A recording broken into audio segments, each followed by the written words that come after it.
we're back. And we are talking all things John Cena's final match. Now, guys, if you haven't seen the previous video, please go back and watch that. I ranked all of John Cena's matches on a tier list, okay? And I have to say, if I was a teacher, kind of ranking this and giving Cena a final grade, so to speak, based on what we've seen so far, things would be, good, but needs improvement. I think overall, a lot of the problems with this run were down to the booking, down to that stupid decision done to turn him heel at the start of the year. In between the ropes, I still think John Cena, he proved, our boy did good. He proved why he is the GOAT. But hey, I've left the final match for a reason, because I wanted time to dissect it.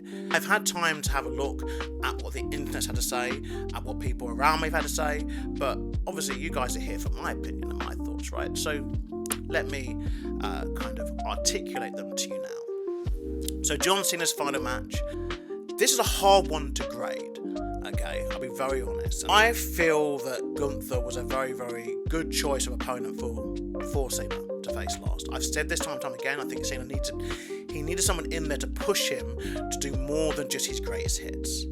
And I think his better matches have come from people who have done that. Such as Dominic Mysterio, such as Sami Zayn, and such as Logan Paul. So Gunther was a good example, and he's also someone who has natural heel heat, which is very difficult in this day and age, because a lot of villains just try to be cool, they still want to do a lot of the moves and kind of high spots that the babyfaces do, and so it kind of gets drowned out. I think Gunther's someone who, because he took a long break following SummerSlam, and he returned rejuvenated, he wasn't overexposed on television going into this. He did the tournament matches and the tournament matches only. I think that was also very important to helping the build up to this match, particularly because John Cena himself had run out of appearances and was not going to be appearing.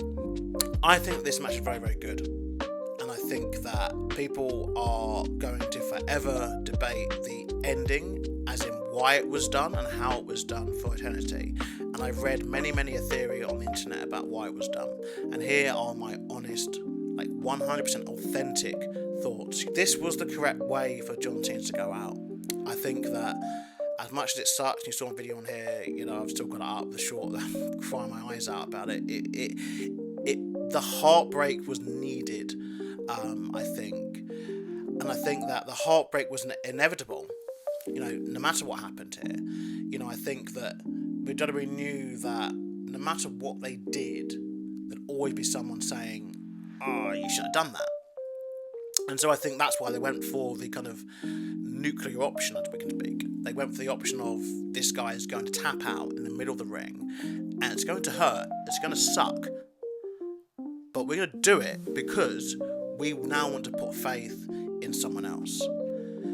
And I have a feeling that John Cena himself had a lot of say in this decision to do this. Gunther, he made it known throughout the tournament that he was going to make people tap out, and he did that to every one of his opponents. He didn't often win via pinfall, Gunther, so it didn't really leave them with much option. So then people go, "Oh, he should have passed out, so that way you could say he never gave up." I think people need to understand that he didn't really give up as much as let go, in my opinion. I think that he did the retirement tour, and he pushed his body to limits where he was able to win the WWE Championship, able to win the IC Championship, able to have some good moments in there. Let's not forget that. But ultimately, by the end, he was done. He was a done man. He had nothing left to fight for, and I think he realised that he had found an opponent that he couldn't actually muscle his way out of, because the end of that match was going to go AA into the chokehold, AA into the chokehold, over and over and over again. And Gunther is like the Terminator. He would not let that go. And so John Cena knew, it's my final day here, I'm going to have to let it go. And so that's what he did. He tapped out. And, the face that he gave, I think, for me, how I saw it, was his way of letting us know that, it's going to be okay, guys. But, you're going to have to just do this next chapter of the WWE and of, obviously, everything that's coming forward in wrestling, without me. And I think it was a perfect ending. You know, I think that it's sucking in the sense of it hurting. We shouldn't let that affect the result of actually how it's happened. Gunther's in a promo about it, and you know, I think it's great because he's got absolute nuclear levels of heat, you know, for doing what he did. And I think it kind of fits into that overall kind of lesson, I guess, in life that you learn that things will suck. Like, the good guys don't always win. The main reason why I think the fan base kind of kicked off about it wasn't necessarily that match. I think it was just the whole run as a whole. You know, that heel turn, it derailed the entire run, and I think that it had made people lose a lot of faith in Triple H and in the WWE system as a whole. And it was our only time really as a fan base to be able to collectively say, fuck you, Triple H. You know, and hopefully it's something they learn going forward. There's going to be a lot of these retirement runs coming. You know, they keep this up, you know, with AJ Styles, you know, Randy Orton's got to be not far off, CM Punk even, Brock Lesnar. There's a number of names on that roster who are up there in years and, you know, would deserve, I would say, a retirement run. Maybe not the whole year like Cena. You know, of course, Cena's obviously a generational talent.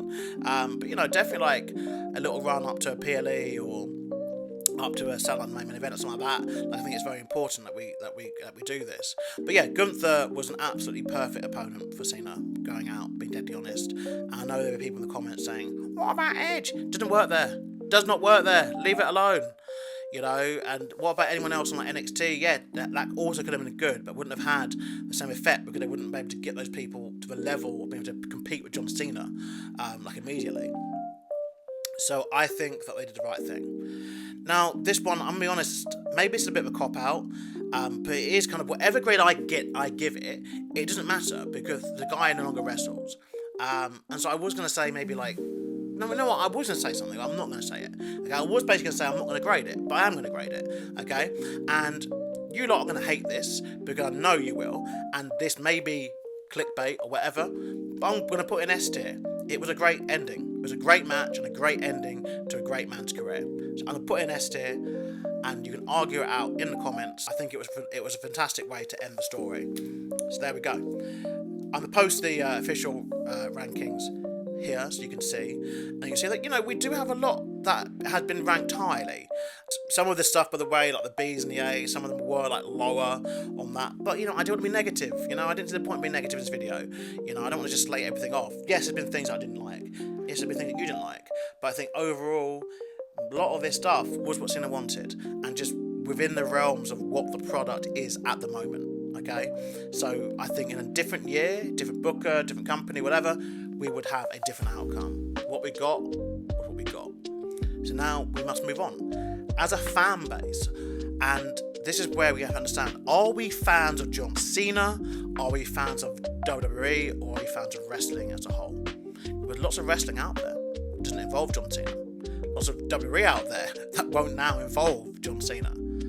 But anyway, guys, I hope you liked this video. Please like, share, and subscribe for more.